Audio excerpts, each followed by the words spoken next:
That's basically it. It's demography.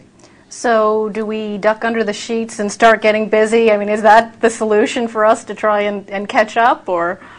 No, but I do. I do think. I don't think there are any sheets to duck under, actually. And when people say that, you know, Michelle, you're the great expert in this, because it ties into this immigration issue. When people think that there is a kind of fortress America you can retreat behind, I don't see where the fortress is. You know as well as I do that this country has got totally open borders, north and south. Anybody can get in. Was it some guy rode across, some Republican candidate rode across on an elephant with a mariachi band? That might attract attention at the northern border, but the reality of the situation is that this country cannot enforce its borders. There is no fortress America. You can only shape the world by going out into the world and attempting to deal with this reality.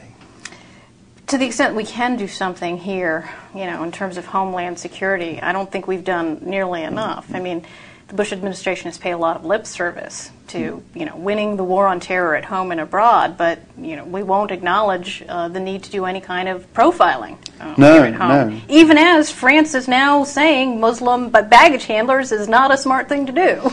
Yes, I think the reality is that, you know, Americans, in my, without wishing to flatter you, but Americans, in my experience, are like a lot nicer than Europeans when things get unpleasant. And on the continent, when they go through these phases where they pay lip service to multiculturalism and celebrate diversity and all the rest of it, but at a certain point, when they realize that they're looking at a life and death situation, a percentage of them will change in very unpleasant ways. And so you have, on the one hand, this is the trap they're caught in. On the one hand, you have people like the Swedish minister who says we should be nice to Muslims so that when they're a majority they'll be nice to us, or the Dutch minister who says there'd be nothing wrong with Sharia if the people voted for it democratically in a Dutch election. But on the other hand, you have a lot of darker forces who, when push comes to shove, will not go easily into the long Arabian night. And when that happens, this is really, I think, just the tip of the iceberg we're seeing, where they're basically thinking, you know, as you say, with Muslim baggage handlers, deportations, forbidding of religious symbols, things that nobody in this country really is likely to be contemplating for a very long time. They're now thinking, they're now saying, no, wait a minute, we can't afford this. We really can't afford this. I love that thing, you know, the teacher in Britain who was suspended for wearing basically the full head-to-toe gear, which was only visible through the sort of eye slit, which is confusing in Britain because she looks like a British mailbox there. You know, they have the tall, what they call pillar boxes that you put your letters in. So she was about the same height, and with the slot in the same place where you stick the letter. And she'd been attacked by various politicians and people for coming to her classroom like this. On the BBC on their website had a picture of her and a thing about the story saying, you know, people had attacked her for wearing this get-up in classroom. And it said, click the video to see her reaction. Well, of course, the point about the Muslim garb is you have no idea what her reaction is. You can see her standing there in this, you know, basically blackout curtain from head to toe. You have no idea what she's thinking. That's the point. You don't know whether she's laughing her head off, whether she's somber, whether she's distraught.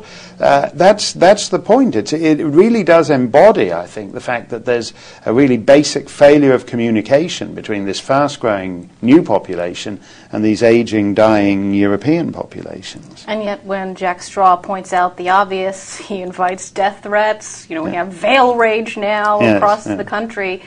You know, I've gotten so gloomy, and reading your book made me even gloomier, if that's even possible. And it's affected my views about the war. And, you know, there's a lot of discussion now, open discussion among conservatives about the mission of the war and whether or not it's feasible. And I cannot finish reading your book, and a book like by fellow Regnery author Robert Spencer's The Truth About Muhammad, and feel optimistic about our chances of quote-unquote success in Iraq. I mean, if success is defined as establishing a liberal Western-style democracy, something that I think is incompatible with the religion of perpetual outrage, it makes you wonder, what the hell are we doing there? Well, don't forget, to have a clash of civilizations, the civilizations have to rub up against each other. So in a sense, it's easier to have, and this is, like I would say, true in my experience, it's easier to have an easygoing Muslim country that's in the middle of the Muslim world and far away from the rest of the world. The problems arise where Islam rubs up against the Western world, and not just the West, but against China and Russia and other places too. And I think the issue here always comes down to us. They figure that we're patsies and we're pushovers. And every time you have these ludicrous stories that you've covered on your website, as you say, the religion of perpetual outrage, where some little nothing thing just becomes another pretext for shooting nuns in the back or whatever. Every time you do that, and every time people's response to it, the response of the state and the elite media, is to say, no, we should not provoke them, we should not provoke them, they find another reason to act provoked.